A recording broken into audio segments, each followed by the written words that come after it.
How you doing? I'm Callan and this is Slapped Ham. Today we're looking at some mysterious things caught on camera. But as always, before we dive in, remember to hit that subscribe button and get ready for more creepy content. Just like this.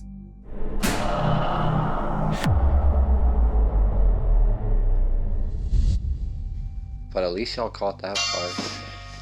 Yo.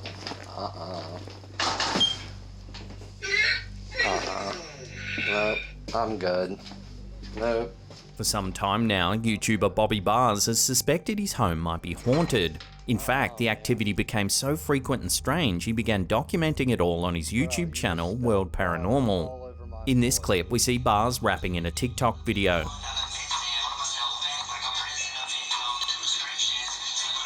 At first, you'd think it's just him spitting some mad fire, but soon something strange begins to happen in the background.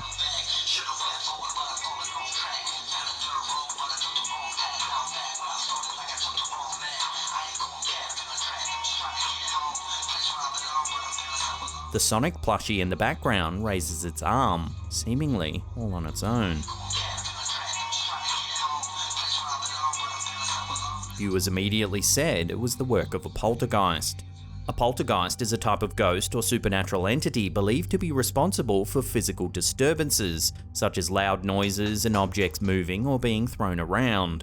Some people believe that poltergeists are malevolent entities that seek to harm or scare people, while others think they may be the manifestation of a person's subconscious or repressed emotions. Given that Bars has spotted other activity in and around his home, it certainly does make you wonder whether his house could be haunted by some kind of unresolved spirit.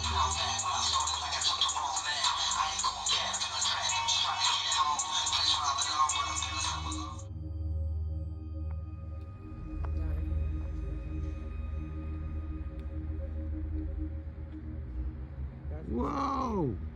In early December 2022, Reddit user ExpensiveAd1774 spotted something mysterious flying through the night sky in Washington, D.C.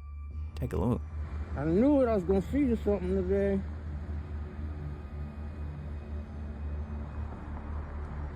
Oh my god. 3 unidentified orange lights float in the sky. Whoa! Look, they moving, look how they moving. They don't appear to be statically linked, as each orb of light appears to move about. I knew it, I was gonna feed you something today.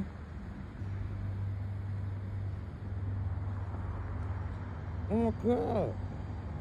That's the same kind They're of thing we here. saw across that bridge. They are here. The lower light pulses in and out of sight. They're not flares, because look how they moving away. Whoa! The camera holder is clearly floored by what he's seeing. And now they're Whoa. out. One of them is still up. Whoa! Look where they go. They're still there. You see them still? Yeah, I see one. At the end of the clip, it's hard to tell if the lights disappear or if they simply go behind the clouds in the foreground. Now they're gone.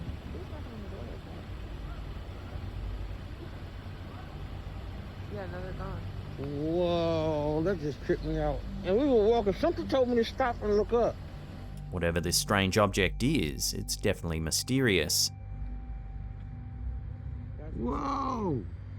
One of the most famous UFO sightings in Washington, D.C. is the 1952 incident that occurred on July 19th of that year.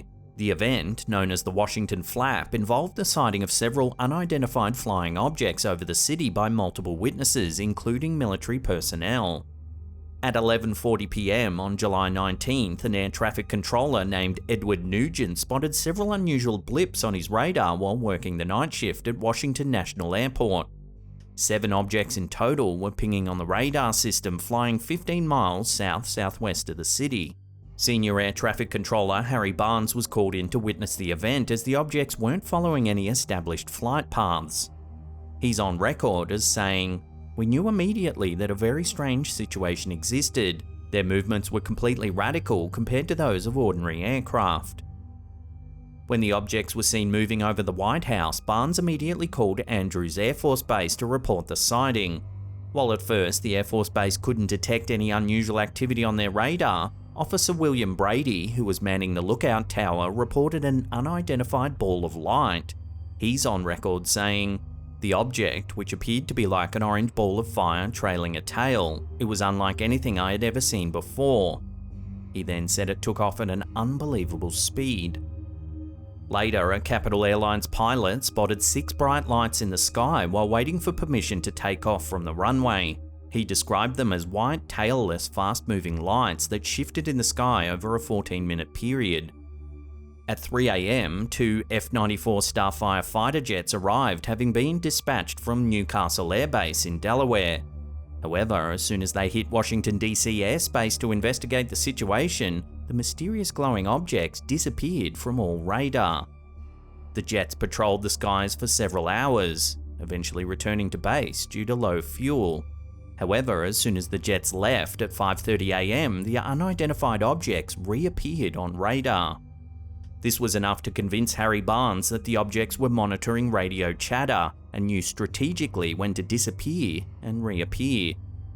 This incident generated significant media attention and speculation about the possible origin of the objects. The Cedar Rapids Gazette ran a front-page article with the headline, "Saucers Swarm Over Capitol."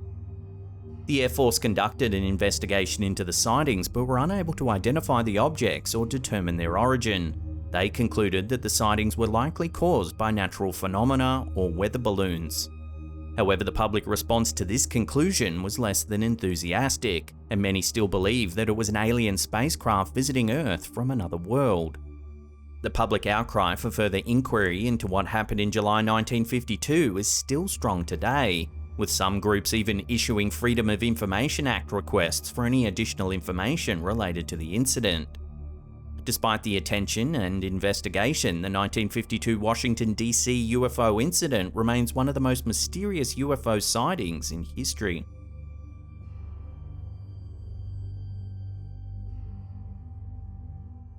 Oh wow, look at this. It definitely looks like someone's staying here almost.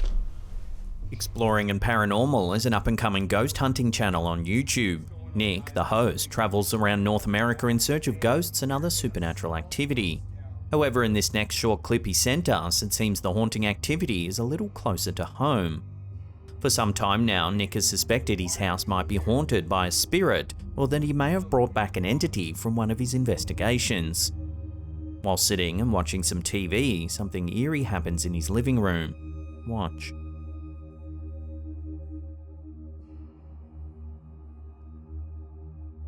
Out of nowhere, the pen on the coffee table rolls along.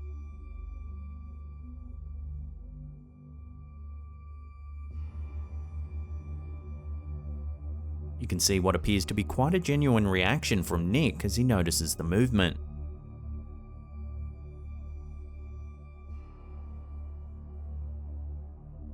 So could Nick's home really be haunted? Could he have brought something back after one of his paranormal experiments? Let me know where you land on this clip in the comments down below.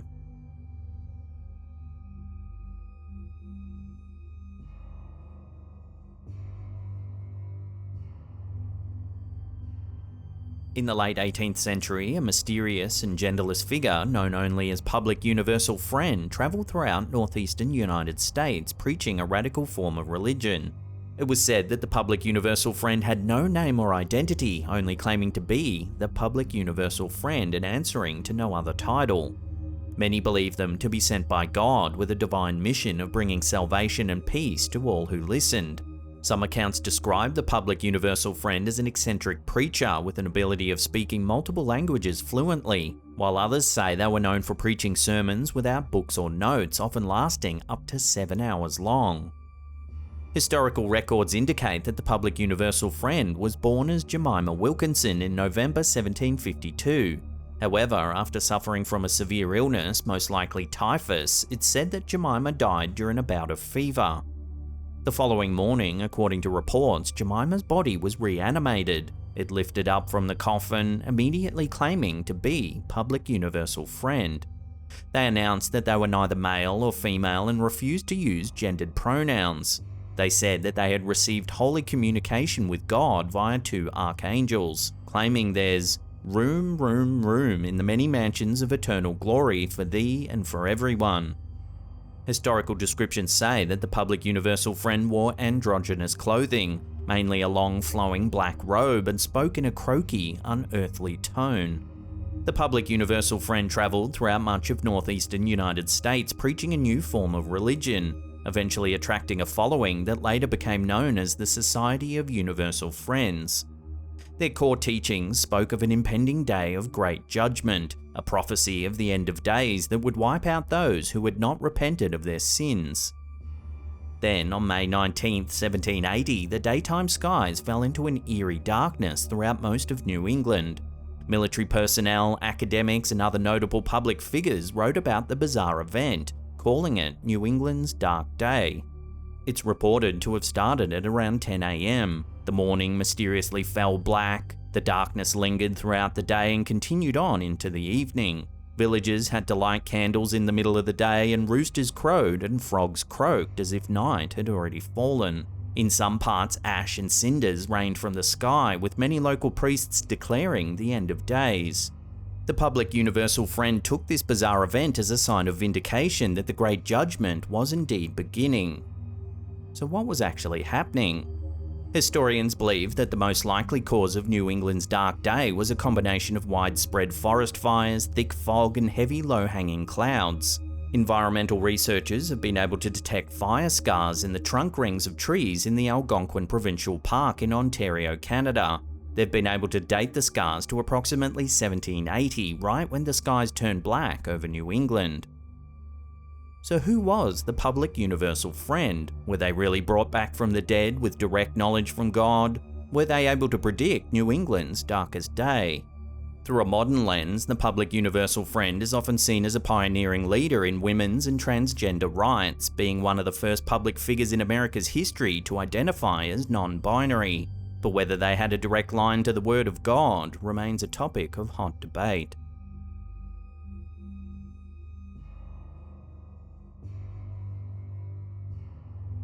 This photo, which was posted to Reddit by user Tam1, was captured in Ta Prohm near the famous Angkor Wat ruins in Cambodia.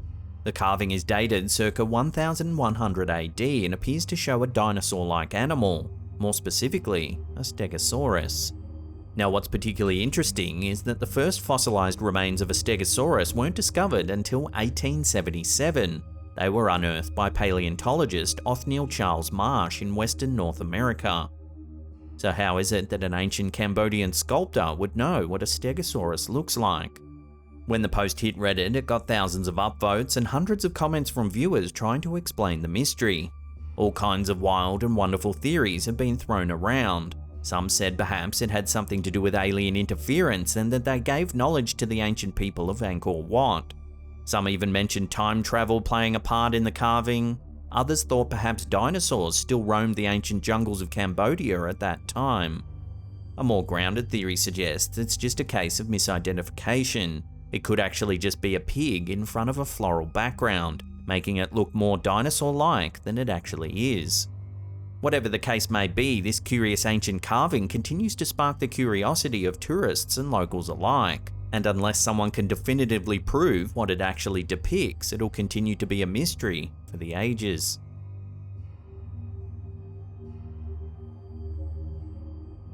Before we take a look at something weird that's been caught on security footage, remember to hit that subscribe button, then tickle that little bell icon there and turn on all channel notifications. That way you'll be in the loop every time we drop our scary and creepy videos. Our last clip of the day comes from Twitter user Sitio Paranormal. It's some security footage captured in an unknown location in late 2020. It's approaching midnight when the camera suddenly catches this. Here it comes.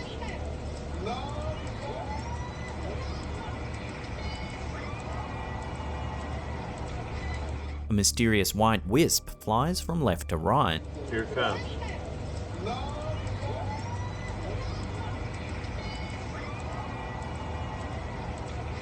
It doesn't appear to be passing dust or a strange reflection of light, so what could it be? Some viewers thought it looked like a serpent-like creature, others said it's a classic boo ghost, white and all. Unfortunately, there's almost no info on this clip, so it's impossible to dig into the location or history of the area. So with that, I'll throw this one out to you, the viewers, for final judgment. What do you think this weird flying white wisp actually is? Let me know down below.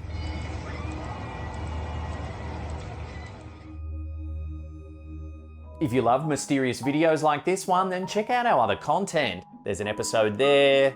Otherwise, there's a massive paranormal playlist right there that'll keep you entertained. Now remember to follow us on all our other socials as well. There's links in the description box below.